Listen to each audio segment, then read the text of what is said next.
नौ बांधे आते तो इतना तो देखो ही कि 2 या 3 नजदीक तो निकले, एक ही रास्ता है तो हमने दो ही देखे। दो हमने दो ही देख पाए हैं, हमने गाड़ी वालों न देख पा। हमने एकदम बेटे हुए भज के भी दो देख ही पाए। बस अभी जो आपने वीडियो को देखा, इस महिला का नाम होता है रूबी। रूबी शादीशुदा होती है, 23 साल की थी और 2 बच्चों की माँ भी है।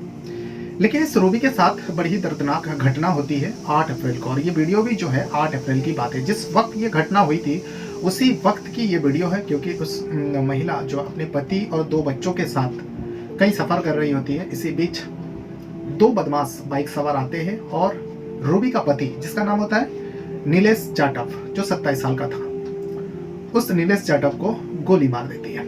एकदम करीब से गोली मारते हैं, तो जिसके चलते मौके पर ही नीलेश जाटव की मौत हो जाती है। उसके बाद लोग वहां पर जमा होते, भीड़ इकट्ठा हो जाती है, पत्नी बदहवास हो जाती है, क्योंकि जो कुछ भी हुआ पत्नी के सामने ही हुआ। पत्नी रो रो के बार बार वही चीज दोहरा रही है, जो अब मेरा पति इस दुनिया में नहीं रही, मैं विधवा हो गई। जब लोगों ने पूछा, पुलिस को खबर दी गई, पुलिस के सामने भी रूबी वही चीज बता रही थी बार बार, जो मेरा पति को मेरे आंखों के सामने 2 बदमाश बाइक सवार आए और गोली मारकर चले गए। क्योंकि गोली से उनका नीलेश जाटव का मौत हुआ। पुलिस भी देख रहे थे, चेक कर रहे थे बॉडी को।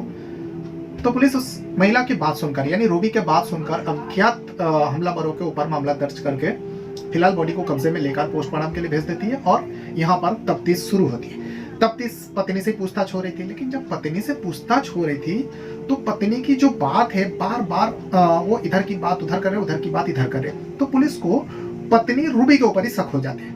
लेकिन फिर भी पुलिस सोच रहे हैं शायद पत्नी को अभी ठीक से होश में नहीं है, उनकी आंखों के सामने उसके पति को मार दिया गया, तो इसीलिए वो ठीक से बता नहीं पा रहे। लेकिन पुलिस ने जब उस रूबी का मोबाइल नंबर लेकर कॉल डिटेल चेक करते हैं, लोकेशन चेक करते हैं, तो उसमें बहुत सारे चीज पुलिस के सामने आ जाती है। जो टेक्निकल सहारा होता है वो पुलिस के लिए बहुत काम का साबित होता है, और उसी टेक्निकल के सहारे, यानी मोबाइल कॉल डिटेल के सहारे, एक नंबर जो रूबी के मोबाइल पे पाया जाता है, जब उस नंबर का डिटेल खंगालता है तो पता चला वो कोई गैर नहीं था, बल्कि रूबी का ही रिश्तेदार होता है। रूबी का बड़ी बहन का, यानी जीजा का भाई होते हैं, जिसका नाम होता है विशाल विमल का नंबर होता है। जब विशाल विमान तक पुलिस पहुंचते हैं, तब यहाँ रूबी के हवाइया उड़ जाती है और विशाल विमल का भी हवाइया उड़ जाता है। फिर इन दोनों से, क्योंकि पुलिस को शक हो गया था और सबूत भी मिल चुकी थी इन दोनों का कनेक्शन और उस जगह पे लोकेशन दिखाना, तो रूबी ने जो भी मनगढ़ंत कहानी बनाई थी, जो भी साजिश रची थी, वो साजिश का पर्दाफाश होता है।